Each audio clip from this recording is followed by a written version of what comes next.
샬롬 4월 26일 수요일입니다.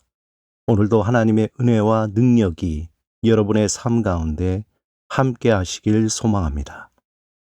이 시간 시편 말씀을 읽고 묵상하며 하나님 앞에서 침묵으로 기도드리겠습니다.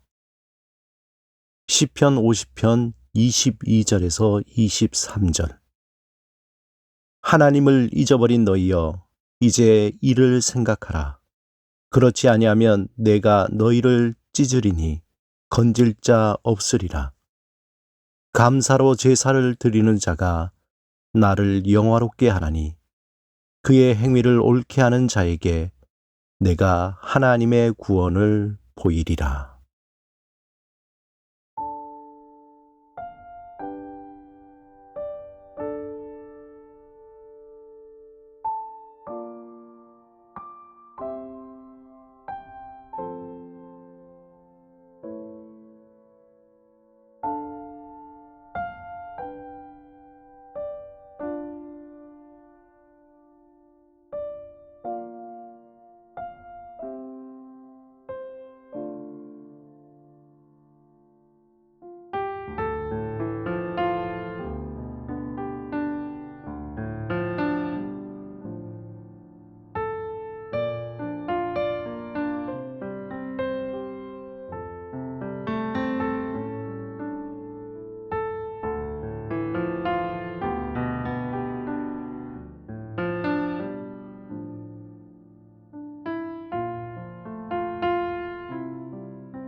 오늘 하나님이 우리에게 주신 말씀은 사도행전 14장 27절에서 28절입니다.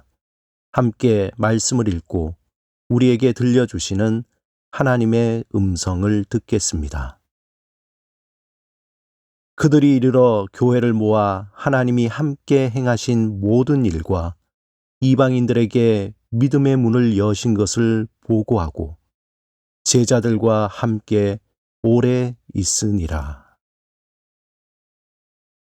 서울 마포구 합정동에 위치한 양화진 외국인 선교사 묘원이 있습니다. 이곳에는 호레이스 언더우드, 헨리 아펜젤러 등 구한말 복음의 씨앗으로 헌신한 선교사들이 안장된 개신교 성지입니다. 이 묘원은 122년 전인 1890년 7월 28일 조선 최초의 의료 선교사 존 헤론이 묻히면서 조성되기 시작했습니다. 복음을 전하기 위해 이 땅에 와 하늘의 미랄로 헌신하며 생명을 바친 선교사님들이 안장된 곳입니다. 이곳의 묘비명에는 매우 감동적인 문구들이 새겨져 있습니다. 그 중에서 조선에 온 지 8개월 만에 26살의 나이로 숨진 미국인 의료 선교사 루비 캔드릭의 묘비에 이렇게 적혀 있습니다. 나에게 1000개의 생명이 있다면 그 모두를 한국에 바치리라. 또한 고종의 밀사로 활약한 호모 헐버트 선교사의 묘비에는 나는 웨스트민스터 사원보다 한국 땅에 묻히기를 원하노라. 이들 모두 지극히 한국 사랑이 묻어나는 그러한 묘비명들이 새겨져 있습니다. 이곳에 묻힌 선교사 중에는 선교를 위한 헌신의 기쁨의 열매도 있지만 마음을 아프게 하는 깊은 슬픔의 열매도 있었습니다.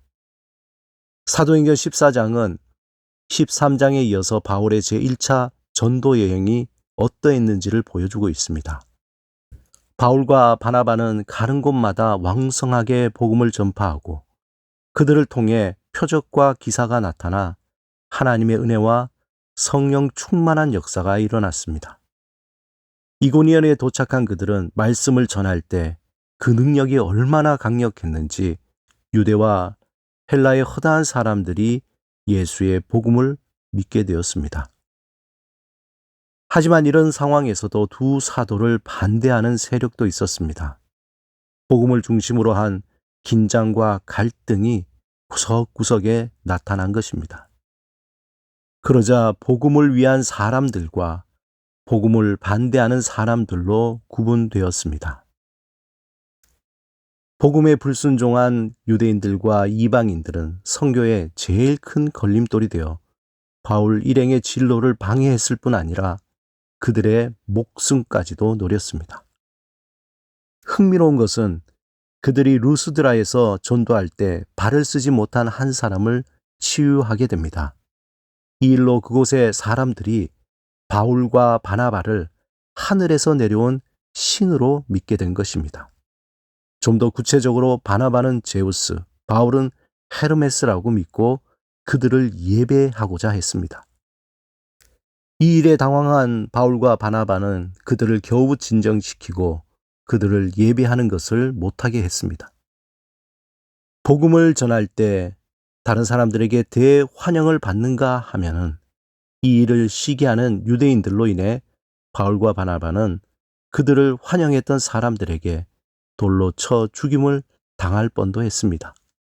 이렇듯 복음을 전하며 기쁨도 있지만 온갖 수모를 당하기도 했습니다. 그들은 더베에 있는 성도들의 믿음을 굳건하게 하고 용기를 주었습니다. 이제 제1차 선교 여행을 마친 이들은 안디옥 교회의 선교 사역 가운데 일어났던 많은 일을 보고하게 됩니다. 오늘 본문 27절 28절에 초대교회 첫 선교 보고 내용입니다. 그들이 이르러 교회를 모아 하나님이 함께 행하신 모든 일과 이방인들에게 믿음의 문을 여신 것을 보고하고 제자들과 함께 오래 있으니라. 이 구절에서 하나님이 함께 행하신 모든 일과 이방인들에게 믿음의 문을 여신 것, 이것이 선교의 주체는 바로 하나님이 되심을 분명하게 보여주고 있습니다. 선교 현장에서 복음을 전하는 주체는 선교 사역자들인 것처럼 보일 때가 있습니다. 하지만 그 모든 것을 주관하시고 운행하시며 이끄시는 분은 하나님이시라는 겁니다. 선교의 주인공은 하나님이시지 사람이 되어서는 안 됩니다. 이 사실을 망각할 때 하나님의 선교가 인간의 선교로 전락되어 온갖 시기와 질투와 다툼으로 변질됩니다. 사랑하는 여러분, 하나님은 우리가 살아가는 삶의 자리에서 복음을 전하는 선교 사역을 행하십니다. 그 일은 우리가 주인이 아닌 하나님이 주체가 되십니다. 이 사실을 꼭 기억해야 합니다. 우리의 모든 삶을 통해 하나님은 선교 사역을 펼쳐나가십니다. 오늘도 선교의 주체가 되시는 하나님은 우리의 재능과 물질과 열정을 사용하셔서 삶의 자리에서 주의 복음을 전하며 하나님의 백성을 부르실 것입니다. 이 부르심에 아멘으로 화답하며 하나님의 선교에 참여하는 여러분이 되시길 주님의 이름으로 축원합니다. 함께 기도드리겠습니다. 주님, 우리 삶의 주인이 되시며 선교의 주체가 되시는 주를 찬양합니다.